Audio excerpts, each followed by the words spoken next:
Les thèmes de votre 22h ce soir, retraite, les pistes du gouvernement fraîchement accueillies, syndicats et opposition multiplient les piques contre le document envoyé par le ministre du Travail. Mais quelles sont leurs contre-propositions? Notre invité pour en parler, Marisol Touraine, secrétaire nationale du PS en charge des retraites.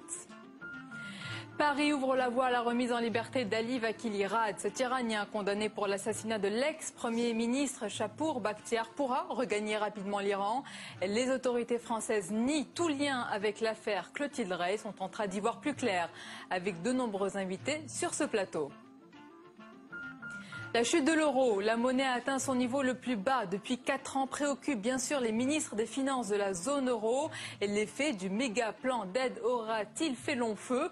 On en parle tout de suite avec Jean-Louis Gombaud, c'est le décryptage du 22h.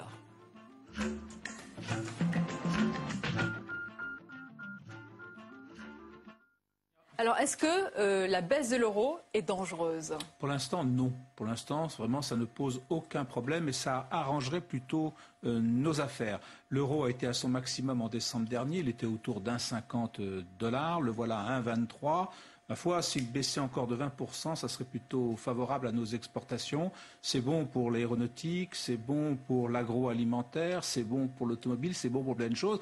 Et c'est bon surtout pour la Grèce, pour le Portugal et pour l'Espagne, parce que ces pays, pour redresser leurs finances publiques, la seule chose qu'on leur propose, c'est de la rigueur et de l'austérité.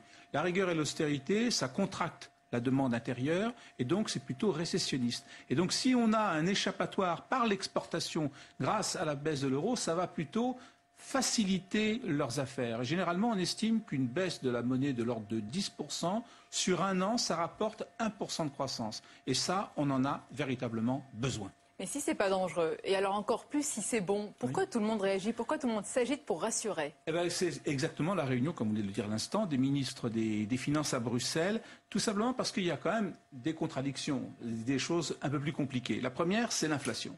Effectivement, si l'euro baisse de trop, ça renchérit le prix de nos importations, notamment le pétrole, c'est mauvais pour l'essence, et ça renchérit tous les prix de nos importations, et donc c'est mauvais pour l'inflation. Bon, cela dit, aujourd'hui, on est sur 1,5% d'inflation. Si on a un petit peu plus, 0,2, 0,3, 0,4 de points de plus, et si en face on a 1% de croissance, ma foi, ça vaut le prix, c'est pas trop cher à payer. Puis il y a un deuxième problème qui est beaucoup plus compliqué, celui-là.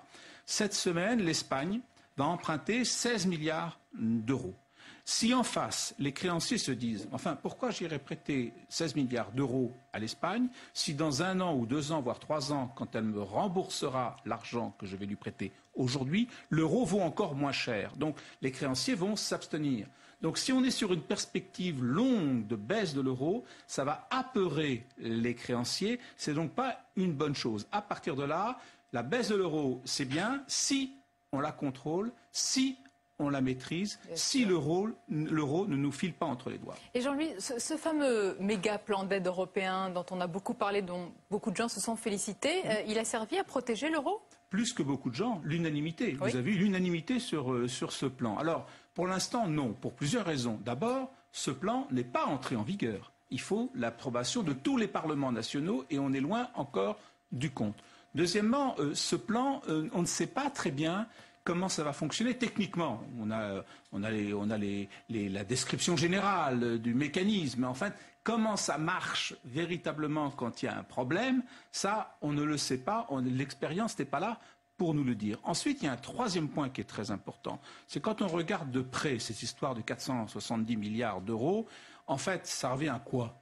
Ça revient à demander à la France et à l'Allemagne, essentiellement, de se porter caution de la dette de l'ensemble des autres, c'est-à-dire des Portugais, des Espagnols, des Irlandais et des Grecs. C'est quand même très lourd. Donc, comme quelque part, on se dit, bon, on voit bien comment ça peut les sortir des difficultés, mais enfin, tout va reposer sur les épaules des deux plus grands, c'est-à-dire des Français et des Espagnols, et des Français et des Allemands, pardon. Et on se dit, en même temps, il y a autre chose, si ça ne marche pas, quelle est l'alternative? Donc, pour l'instant, on est sur une sorte d'expectative et pour le moment, effectivement, ce fameux méga plan n'a pas eu l'air de tranquilliser les marchés. On attend que ça fonctionne. Alors on va voir s'il a tranquillisé les internautes qui ont répondu à notre question avec notre partenaire lefigaro.fr. Vous la voyez s'afficher. Monnaie, avez-vous confiance en l'euro? Eh bien oui, à 56% et non à 38%. Ça, c'est plutôt une bonne nouvelle, Jean-Louis. C'est plutôt une bonne nouvelle. Je crois que tranché. 56% quand même, c'est plutôt positif. C'est plutôt positif. Merci beaucoup, Jean-Louis. Tout de suite, ce qui vous a échappé dans le reste de l'actualité, regardez, c'est en images, c'est avec Saveria Rojek. Travailler plus longtemps et taxer les plus riches, c'est le scénario qu'a présenté le gouvernement hier. Un scénario qui agace opposition et syndicats. Martine Aubry pour le PS parle de simulacre de concertation. La CGT de nouveaux sacrifices. Le gouvernement rencontre demain justement les partenaires sociaux. La grande distribution s'engage à réduire ses marges en cas de crise dans le secteur des fruits et légumes. C'est le résultat d'une réunion aujourd'hui à l'Elysée en présence de Nicolas Sarkozy.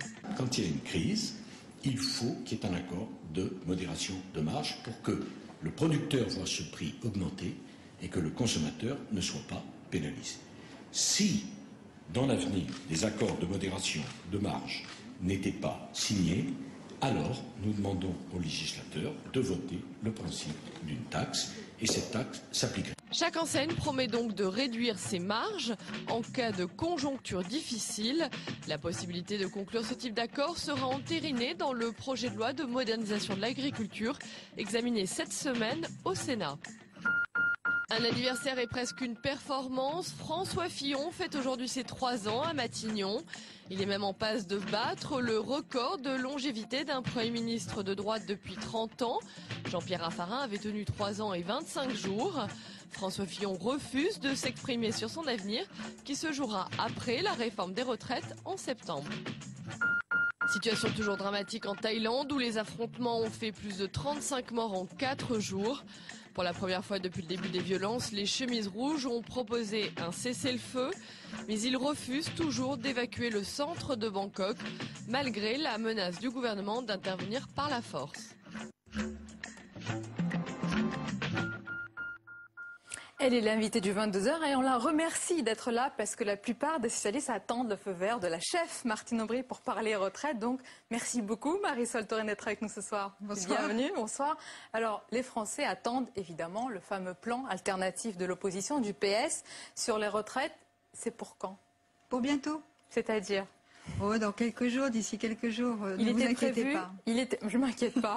Il était prévu pour demain, il y a quand même un retard. Pourquoi ce retard? Non, il n'y a pas de retard. Nous avons dit que nous ferions nos propositions. Je pense qu'elles vont intervenir dans un délai extrêmement rapproché.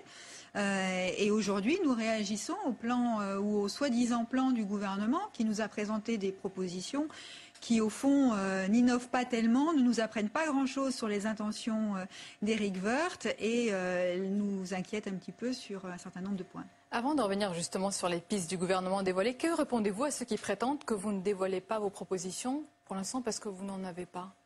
Eh bien, ils vont voir très rapidement qu'ils se trompent. À venir, ils vont voir qu'ils se trompent. Et vous savez, il faut un temps pour tout. Il y a un temps du débat. Nous avons souhaité pouvoir échanger avec le gouvernement. Nous aurions souhaité pouvoir prolonger cette discussion, aborder un certain nombre de propositions dans le détail. Ça n'a pas été possible et nous le regrettons. Le débat, il va avoir lieu avec les Français. Vous avez été surpris justement par cet envoi de mail aux partenaires sociaux, par cette proposition du gouvernement qui arrive, cette piste? Non, nous n'avons pas été surpris puisque nous avions été informés par les partenaires sociaux d'ailleurs que ce document allait intervenir. Ce qui nous a plutôt surpris, c'est le fait qu'au fond, il n'avance pas d'éléments extrêmement précis pour engager la discussion. Et malgré tout, si vous regardez un petit peu plus dans le détail ce document, on s'aperçoit de quoi? On s'aperçoit, qu'il dit que la crise est d'abord démographique et qu'il veut donc y répondre par une mesure sur l'âge. Donc nous pensons que le gouvernement va privilégier l'abandon de l'âge légal à 60 ans pour financer le système de retraite. C'est une différence avec nous. Nous voyons ensuite que le gouvernement a sorti comme d'une pochette de surprise un prélèvement sur les revenus du capital ou sur les hauts revenus sans le préciser. Mais justement, vous avez parlé d'un effort sur les hauts revenus. Vous avez jugé qu'il est symbolique, mais vous reconnaissez que c'est un effort quand même? Écoutez, on verra puisqu'il n'est pas chiffré.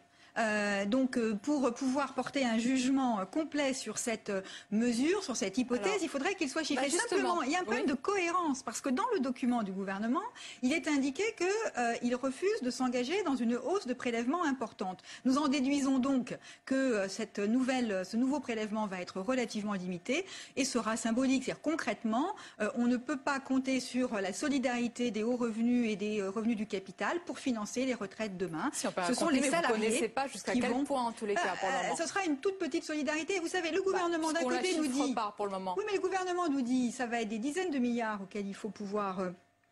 répondre et il annonce qu'il fera une mesure limitée puisqu'il ne veut pas de hausse de prélèvement importante. Ça, il l'a dit, il l'a même écrit dans son document, ce qui signifie que sur ce document, Marisol Touraine, vous avez dit qu'il n'est pas précis, je viens de noter, vous avez dit qu'il n'est pas chiffré, c'est-à-dire que demain, après-demain, on peut s'attendre au plan alternatif du PS qu'il soit précis et chiffré. Oui, absolument. Donc tout est tranché ce soir, alors où nous parlons, déjà tout est tranché sur les chiffres et les précisions.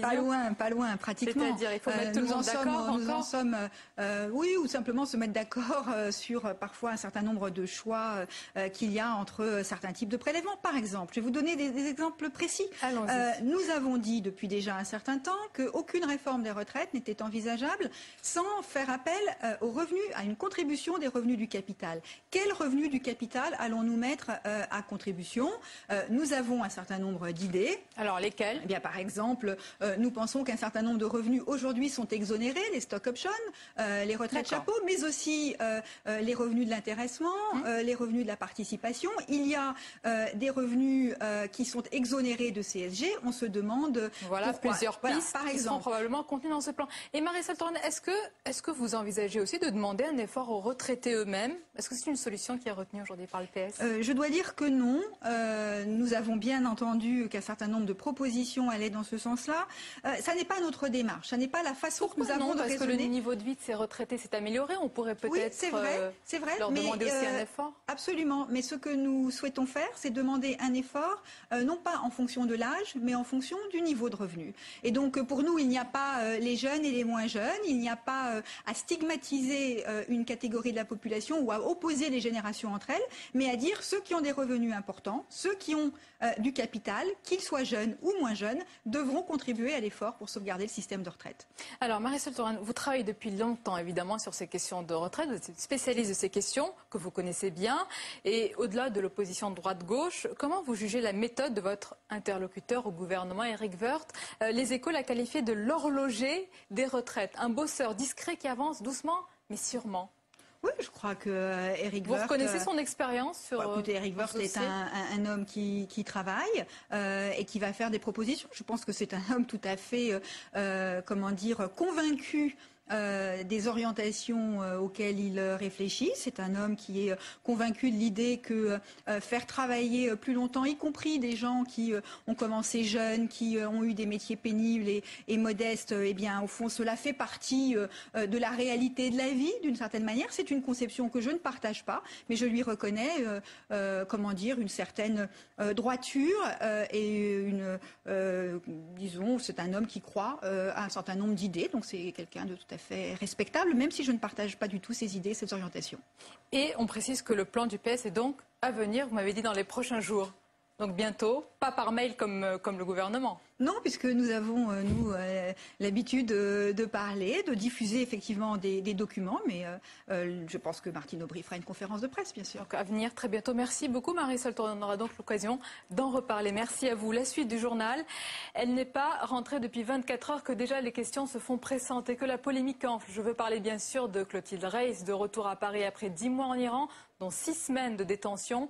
Nous reviendrons dans un instant sur les conditions de cette libération avec de nombreux invités sur le plateau et plus généralement sur la situation en Iran. Mais d'abord, je vous le disais dans les titres, le ministre de l'Intérieur a signé aujourd'hui l'arrêté d'expulsion de l'Iranien Ali Vakilirad, hasard du calendrier aux contreparties. Regardez le sujet de Sophie Normand.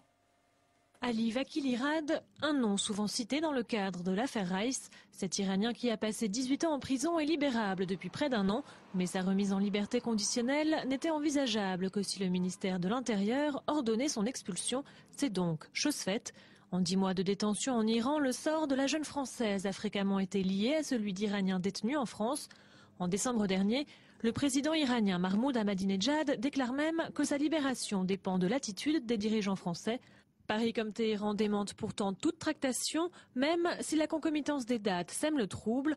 La décision iranienne de transformer la peine de 7 ans de prison de Clotilde Reiss en une simple amende intervient soudainement samedi, alors que quelques jours plus tôt, la France a refusé aux États-Unis une demande d'extradition d'un ingénieur iranien. Hier, Nicolas Sarkozy n'a pas évoqué la polémique. Il a remercié ses homologues brésiliens, syriens et sénégalais, grâce auxquels, selon lui, Clotilde Reiss est de retour en France. Nos invités, ils sont nombreux ce soir et ils parlent déjà entre eux. Bonsoir et bienvenue. Josette Durieux est avec nous, sénatrice socialiste des Hautes-Pyrénées, membre de la Commission des Affaires étrangères du Sénat. Vous vous êtes rendue à de nombreuses occasions en Iran dans le cadre d'une mission. On aura bien sûr l'occasion d'en parler. Également avec nous, Renaud Girard, bonsoir. Bonsoir. Grand reporter au Figaro, qui écrit souvent et notamment sur l'Iran. Et puis avec nous, François Nicoulot, bonsoir. Bienvenue, bonsoir. Diplomate, ancien ambassadeur de France en Iran de 2001 à 2005. Exact. Alors, monsieur l'ambassadeur, les coïncidences sont troublantes. Au lendemain de la libération de Clotilde Reiss, l'arrêté d'expulsion d'Ali Vakilirad est signé. Est-ce que vous diriez que c'est le cours de la justice qui l'a voulu ainsi ? Le cours de la justice l'a voulu ainsi parce que la justice française a travaillé de façon totalement indépendante sur les deux cas en question. C'est clair, hein. Pour les juristes, il n'y avait aucun doute que les deux dossiers se termineraient ainsi avec la sortie de France de cet homme d'affaires iranien d'une part, Kakavand, et ensuite très prochainement donc de l'assassin de l'ancien Premier ministre du Shah, Shapour Bakhtiar. Mais il y a quand même aussi un peu de diplomatie. Heureusement qu'il y a des diplomates. Et si les diplomates n'avaient pas agi, on le leur aurait reproché. Donc les diplomates ont fait ce qui était leur devoir, c'est-à-dire des ajustements de calendrier. À partir du moment où M. Ahmadinejad posait la question en termes d'échange, voilà. Il était normal qu'on réfléchisse à cela et qu'on ne cède pas ce qu'on avait tant qu'on n'était pas sûr de récupérer Clotilde Reiss. Voilà, c'est du travail bien fait. Josette, une question à la sénatrice socialiste, parce que dès la libération de Clotilde Reiss, le PS, Benoît Hamon, a tout de suite exigé des comptes au gouvernement et notamment la transparence sur les conditions de cette libération. Est-ce que vous vous joignez aussi à sa demande ? Je vais d'abord me réjouir de la libération de Clotilde Reiss. J'ai eu l'opportunité de la rencontrer il y a un mois, de passer certains moments avec elle, de découvrir la personnalité de cette jeune femme qui était très forte, mais en même temps très triste, hein, parce que son aventure était quand même quelque chose de difficile à vivre. Cela étant, je me réjouis vraiment de sa libération, d'autant plus qu'elle était une otage probablement de circonstances. Et elle était dans la rue comme toute la jeunesse iranienne. Pourquoi est-ce qu'elle n'y aurait pas été? Et elle a eu des gestes absolument normaux, c'est-à-dire de faire savoir à ses amis en France qu'elle y était, qu'elle voyait, qu'elle... Ça vous choque aujourd'hui les accusations portées contre elle d'espionnage? Ah oui. Écoutez, c'est scandaleux, il faut oublier ça très vite et je pense, si vous voulez, la réprobation doit être générale d'exploiter une deuxième fois cette jeune femme, hein, tout de même. Alors, après, moi je suis heureuse qu'elle soit libérée. Alors, on demande des comptes, on demande de la transparence. Le moment est à la joie. Et puis après, effectivement, on a le droit de tout savoir sur tout. Mais vous faites bien de rappeler que le moment est à la joie, surtout le jour de sa libération. Renaud Girard, est-ce que c'est pas toujours la même musique? C'est d'abord l'unité nationale, c'est normal. Pour l'otage, c'est la libération, il y a la polémique, il y a la demande de transparence sur les contreparties. Est-ce que le cas Reiss c'est si particulier que ça? Là, je crois que pour une fois, c'est pas la France qui a cédé. Je pense qu'en fait, c'est l'inverse. Je pense que juridiquement, Vakilirad, qui effectivement était l'assassin de Shapour Bakhtiar, qui l'avait d'ailleurs étranglé de ses propres mains, puisque le CRS qui gardait l'ancien Premier ministre du Shah l'avait fouillé, il n'avait pas d'armes sur lui, alors il a été trouvé, Bakhtiar, il l'a étranglé. Sur les photos, il a l'air très gentil, comme ça, on n'a pas l'air d'un étrangleur, mais c'est un étrangleur. Mais il avait accompli sa peine incompressible, je crois qu'il avait eu un bon comportement en prison, donc il était libérable.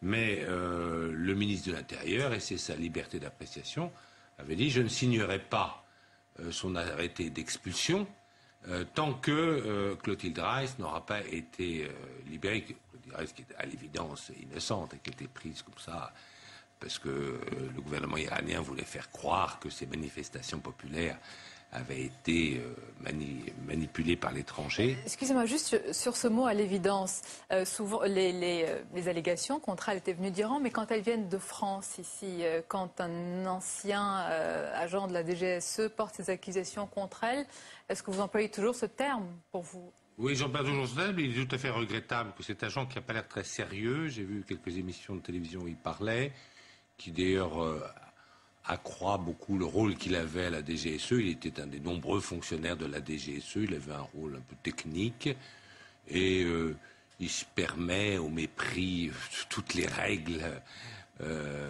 gouvernant les services secrets dans toutes les démocraties, de publier à grand renfort de publicité des mémoires qui, je crois, n'ont pas grand intérêt. Je ne sais même pas s'il avait jamais été au contact avec qui que ce soit, d'ailleurs, en Iran, et certainement pas avec Clotilde Reiss, ce qu'elle était, c'était une personne qui, depuis son jeune âge, était intéressée par l'Iran, et qui était lectrice et qui n'avait strictement rien à voir, évidemment, avec les services secrets Alors on va français. parler des conséquences de cette libération, parce qu'évidemment il y en a. Est-ce que cette libération, quand même, on peut peut-être l'appeler comme ça, vous allez me dire si le terme est bien choisi, cet acte de bonne volonté peut-être de l'Iran, est-ce que ça va influencer les relations entre Paris et Téhéran? François Nicolas. Non, moi je ne le crois pas. Acte de bonne volonté, c'est quand même beaucoup dire, parce que on n'a pas à être reconnaissant de l'avoir libérée alors qu'elle a été indûment retenue ainsi pendant près d'un an. Et qu'une amende a été payée. Voilà. Et puis franchement, c'est un dossier qui nous a tous passionnés, intéressés sur le plan humain, mais je veux dire sur le plan politique, c'est une affaire assez réduite, hein, et ça ne touche pas aux autres affaires, notamment à l'affaire nucléaire, hein, qui répond à une toute autre logique. C'est pas la même table de bridge. On va en parler, si mais donc voulez. vous ne voyez pas un petit changement, un iota de changement dans les relations entre Paris et Téhéran? Non, je ne crois pas que ça modifiera quoi que ce soit aux fondamentaux de cette relation. Il est certain qu'il y avait à Téhéran, pour répondre, à Téhéran, il y avait un sommet avec deux membres non permanents du Conseil de sécurité de la Turquie et le Brésil qui étaient venus. Et donc il était sûr que Nicolas Sarkozy avait demandé à Lula, au président brésilien, d'intervenir, bien sûr. Josette Durieux, sur ces relations, justement. Je pense que le problème de Clotilde Reiss, finalement, embarrassait beaucoup, parce que c'était inutile. Je rejoins tout à fait l'ambassadeur Nicoulot. Et j'ai ressenti personnellement beaucoup de gêne avec les interlocuteurs que j'ai eus il y a un mois. C'est-à-dire de gêne? Eh bien, je posais le problème de Clotilde Reiss, in fine, après un débat sur d'autres sujets. Et je demandais quand est-ce qu'on mettrait un terme à cette détention. Au niveau de l'ambassade, c'était une prison dorée, d'accord, mais enfin, derrière une porte blindée, monsieur l'ambassadeur, vous connaissez le site, 10 mois c'est long pour une jeune femme. Donc on avait le sentiment que c'était effectivement une prise d'otage pour rien ou pour pas grand-chose. Et il y avait incontestablement une certaine gêne de la part de certains interlocuteurs. Par conséquent, l'opportunité, il fallait la trouver assez vite, me semble-t-il. Et le concours de circonstances qui faisait que l'on savait qu'il y aurait la libération de l'un et la non-extradition de l'autre était une bonne opportunité qui a été saisie même par anticipation. Et j'ai le sentiment profond qu'on attendait vraiment le moment pour régler ce problème. Et on en parlera plus bientôt. Donc des deux côtés, soulagement. Je crois. Alors, on va passer au domaine sensible. C'est le dossier du nucléaire. Parce qu'aujourd'hui, vous l'évoquiez, il y a une actualité. Est-ce qu'il y a eu un geste ou est-ce l'illusion d'un mouvement avec aujourd'hui l'accord sur le nucléaire iranien qui a été négocié à Téhéran par le Brésil et la Turquie? Oui, alors il y a une habileté assez grande de la diplomatie iranienne, qui a toujours été d'ailleurs très, très habile. C'est une grande nation, très vieille et plein de finesse, qui est d'inviter effectivement ces deux pays membres non permanents du Conseil de sécurité. Donc vous savez qu'il y a 5 membres permanents et 10 membres non permanents pendant 2 ans, qui ont toujours été réticents. Donc la Turquie, voisin de l'Iran, et Brésil, grand pays émergent, qui ont toujours été assez réticents quant aux sanctions que le Conseil pourrait décider, peut-être un 4e train de sanctions, il y a déjà eu 3 trains de sanctions qui ont été décidés par le Conseil de sécurité contre l'Iran. Et les membres non permanents du Conseil de sécurité sont importants parce il faut 9 membres du Conseil de sécurité. Et vous êtes en train de nous dire que l'Iran a décroché l'appui de ces deux gros pays. La Turquie, par exemple, et le Brésil ont dit clairement qu'il n'y avait plus besoin de sanctions contre l'Iran, dès lors que l'Iran avait accepté de livrer 1200 kilos d'uranium enrichi à 3,5% pour que d'ici un an, on en enrichisse, on en rende 120 enrichis à 20% pour le réacteur de recherche médicale. Le problème étant évidemment qu'ils ont un autre lot qu'ils gardent chez eux de 1200 kilos d'uranium. C'est ça qui inquiète les autres. François Nicolo, est-ce que ce sera difficile à présent d'appeler à des sanctions contre Téhéran, même si ce soir, les États-Unis précisent que cet accord qui a eu lieu aujourd'hui ne va pas contrecarrer, ne va pas en tout cas limiter les sanctions ou les contrecarrer? Ça va être un petit peu compliqué, effectivement, au Conseil de sécurité d'aller contre le Brésil et contre la Turquie. Mais à vrai dire, vous savez, les sanctions qui font le plus de mal à l'Iran ne sont pas les sanctions du Conseil de sécurité. Ce sont les sanctions informelles, j'allais dire, qui sont prises par les États-Unis seuls ou les États-Unis et l'Europe. Et les États-Unis et l'Europe ont réfléchi récemment précisément à des sanctions allant très au-delà de ce qu'ils peuvent espérer obtenir aux Nations Unies. Ceci étant, il faut quand même dire que de ce que l'on sait de l'accord qui a été signé à Téhéran, il a un aspect positif. L'Iran a cédé quand même. Il a cédé sur un point qui était très important pour les Américains, qu'ils considéraient comme essentiel, c'était que l'Iran devait exporter son uranium, le retirer de son territoire avant de recevoir plus tard l'équivalent, disons, en combustible pour son réacteur de chair. Et là, ils sont quand même cédés. Donc la Turquie et le Brésil sont arrivés à obtenir de l'Iran ce que les Occidentaux n'étaient pas encore arrivés à obtenir de lui. Et les États-Unis en tête. Josette Durieux, sur ce point, vous avez une position, on va dire, particulière. Puisque vous dites, vous reconnaissez le droit du peuple iranien à accéder à la technologie nucléaire, vous précisez à des fins civiles. Expliquez-nous un petit peu votre position. D'abord, je voudrais revenir, si vous le permettez, sur la Turquie et les sanctions. La Turquie, on l'ignore, ou on veut l'ignorer, a un rôle essentiel au Moyen-Orient. En Iran, c'est évident, mais partout ailleurs aussi. Alors, si on regardait un peu plus, si vous voulez, ce rôle stratégique de la Turquie, on aurait peut-être côté français un autre regard que celui que l'on porte sur ce pays. Non, je ne suis pas surprise de trouver la Turquie comme un médiateur dans ce problème-là.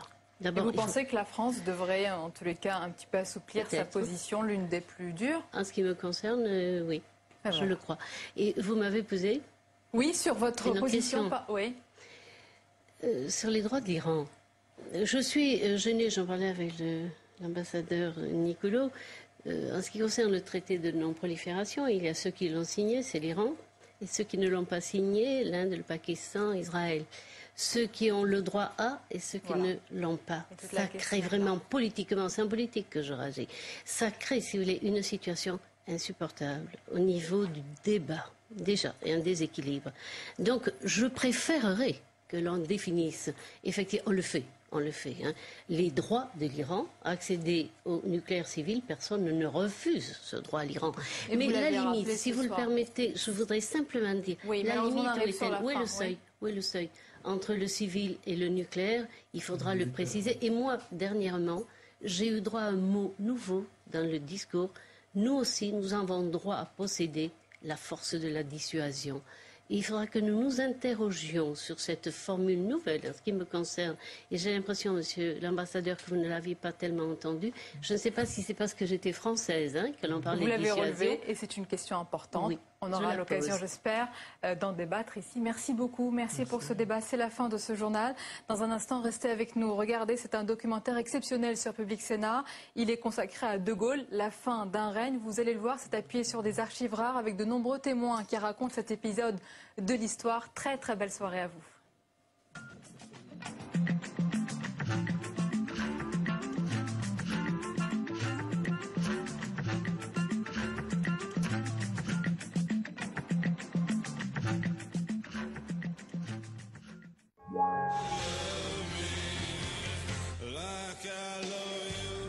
Lundi, à l'occasion de la Journée internationale contre l'homophobie, Public Sénat s'engage et vous propose lundi à 14h Un monde de bulles. Comment l'homosexualité est présentée, perçue et mise en scène dans le 9e art. Que dit précisément l'islam, le Coran, sur l'homosexualité? À 14h30, dans Parole du Monde consacrée à l'homosexualité, Caroline Delage revient sur la situation dans les pays musulmans. Dans les journaux de 18h et 22h, la rédaction de Public Sénat vous proposera reportages et débats sur l'homophobie aujourd'hui.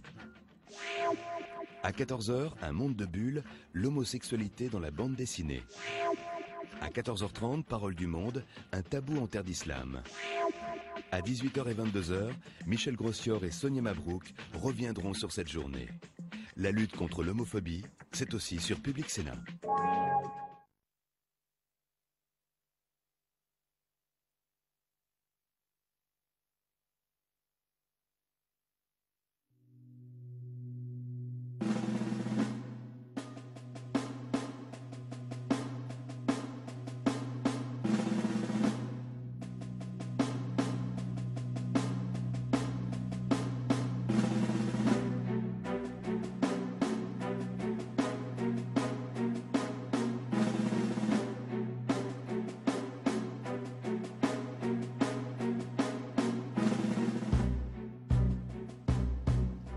Comme cette profonde réforme concerne l'organisation de nos pouvoirs publics dans tous les domaines, y compris celui de la Constitution, nous devons soumettre le projet au peuple qui, par la voie du référendum, en décidera souverainement.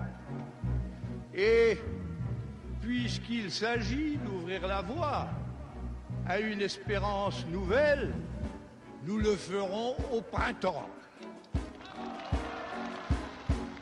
La voix de la France s'est engouffrée dans ce dernier vivant, disait de lui son ami François Mauriac. Mais à Quimper, on ne l'entend plus. On chahute derrière lui, on regarde ailleurs. On le défie. Y croit-il seulement à ce référendum improbable, lui qui, au moment des périls, nous avait habitués à se faire désirer de son peuple et vaincre par la magie du verbe les doutes qui le traversaient? Savait-il à ce moment-là que son destin était scellé, que son départ n'était plus qu'une question de semaines, de jours même?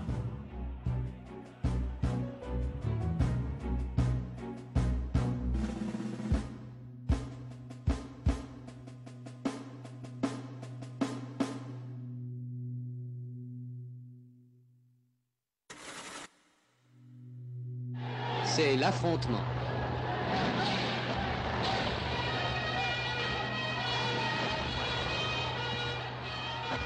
Boulevard Saint-Germain, les pavés de l'émeute volent. 10 000 étudiants sont dans les rues, engagés dans une lutte acharnée avec les policiers. C'est là que le général décroche. Dès lors, toutes les tentatives